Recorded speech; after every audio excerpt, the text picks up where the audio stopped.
Legs can extend out if you want a little bit more, widen them out. If you want a little bit more, widen them out. And so this is not the widest position that you can get to. It's more like a 45 or maybe a little bit wider.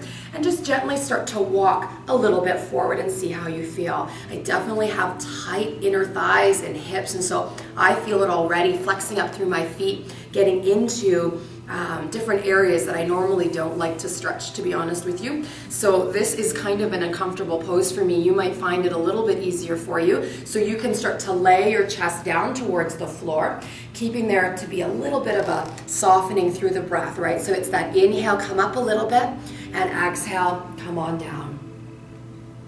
Nice deep stretching.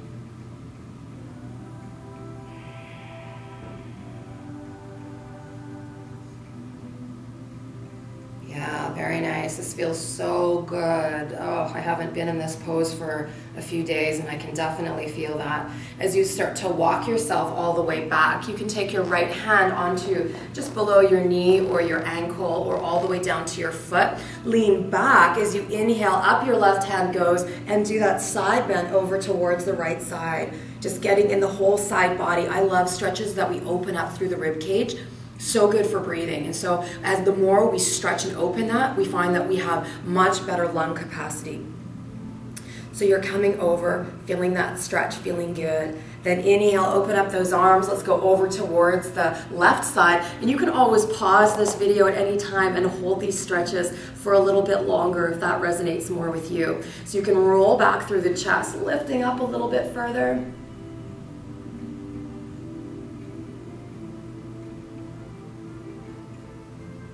Good, bring those arms all the way parallel, then use your fingertips for a bit of support, and then gently bring in your knees. Baddha Konasana, bottoms of the feet touch, knees open up towards the side. So some of us have really tight hips. For those of you who even putting your heels close towards your sit bones is not going to be good for you, lengthen out the legs a little bit, that's totally fine.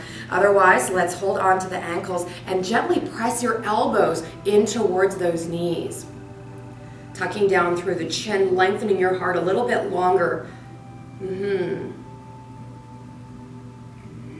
Trying to get a little bit more opening through those inner thighs. And there's a little bit of balance required here. If you're sitting on a bolster, you sort of feel like your sit bones are going back and forth a little bit. That's okay. If you have broader pillows, you won't feel that sensation so much. So come on forward again, just lengthening it out, toes curling back and peeling away from each other.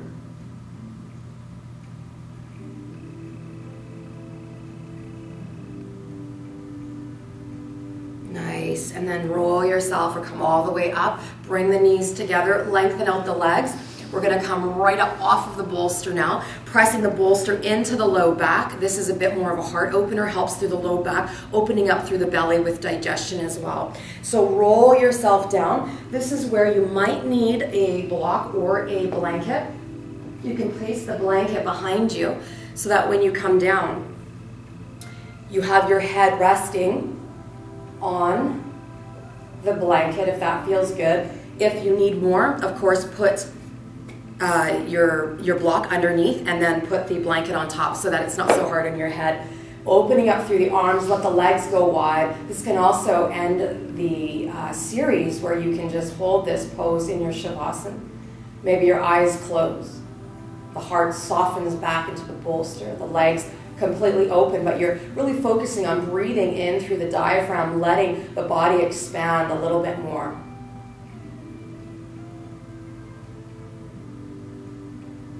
Good. If you just want a little bit more sort of activity here, you can bring your feet in so that they're slightly pigeon-toed, hip-width apart. Press into and roll your pelvis up just a little bit so your back is supported, and then slowly roll yourself, coming all the way down. We'll do that 2 more times. Tuck your pelvis in, press into your feet, maybe even lift your arms up, and then open up your arms as your pelvis comes down. Backs of the hands to the floor, sit bones down. Let's actually do that 2 more times. Roll yourself up using the core, and then come all the way back down. 1 more time. Come all the way up, squeeze, feel the fingertips lifting up, and then lower yourself all the way back down. Legs can extend all the way out in front of you. Just closing out through the eyes for the next couple of moments. This is your Shavasana. You can also choose to let go of the bolster behind you. You can simply lay down onto the floor and work yourself into a bit more of a relaxation. I sure hope that helps sort of understand how to use a bit more of the bolster, a bit more of the blanket. And the block wasn't used so much today, but certainly you can get a lot of benefit just from propping up the body and using them in your regular practice. I hope that you enjoyed, and have a great day. Namaste.